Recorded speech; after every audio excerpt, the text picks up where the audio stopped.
దేవుడు ఒక మారే పలుకును, రెండు మారు పలుకును. అయితే మనుషులు అది కనిపెట్టరు. మంచం మీద కునుకకు సమయమున గాఢ నిద్ర పట్టినప్పుడు కలల్లో, రాత్రి కలల్లో, స్వప్నాల్లో నరులు గర్విష్ఠులను కాకుండా చేయనట్లు, తాము తలచిన కార్యము వారు మానుకొన చేయనట్లు, గోతికి పోకుండా వారిని కాపాడినట్లు, కత్తి వలన నశింపకుండా వారి ప్రాణం తప్పించినట్లు ఆయన వారి చెవులను తెరవజేయును, వారి కొరకు ఉపదేశం సిద్ధపరచును.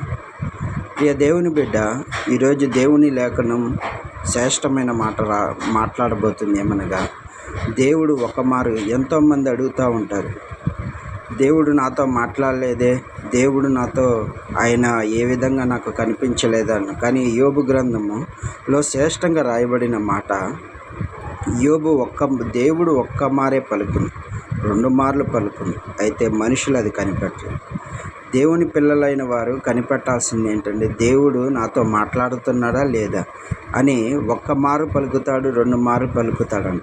అది కనిపెట్టే వాళ్ళుగా ఉండాలి. దేవుని పిల్లలు ఎందుకు కనిపెట్టలేదో మీరు ఈరోజు దేవుని పిల్లలైన మీరు కనిపెట్టేవారిగా ఉండాలని దేవుడు మరొకసారి. అలాగే మంచం మీద కునుకు సమయంలో గాఢ నిద్ర పట్టిన కలల్లో, రాత్రి కళ స్వప్నంలో దేవుడు తన మనిషి గర్వంలో పడకుండా, మనిషి గర్వంలోనికి వెళ్ళనీయకుండా ముందుగానే సిద్ధపరిచాడంట. అలాగే ఆ నరులు తలంచే తలంపుల్లో కానీ వాటిని వాళ్ళ నరకానికి పోకుండా ఉండడానికి దేవుడు వాళ్ళని కాపాడుతూనే ఉన్నాడంట. కానీ మనం అది గ్రహించలేము. ఈరోజు ప్రియ దేవుని బిడ్డ, దేవుని పిల్లలైన మనము, దేవుడు అనేక సార్లు అందరూ అంటూ ఉంటారు, దేవుడు నాతో మాట్లాడలేదే, దేవుడు నాతో మాట్లాడలేదే.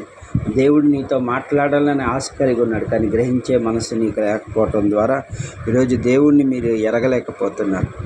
దేవుడు ఎందుకంటే మనకు పిలిచినా, మన పలకపోయినా ఆయన మనం పలుకుతూనే ఉంటాడంట.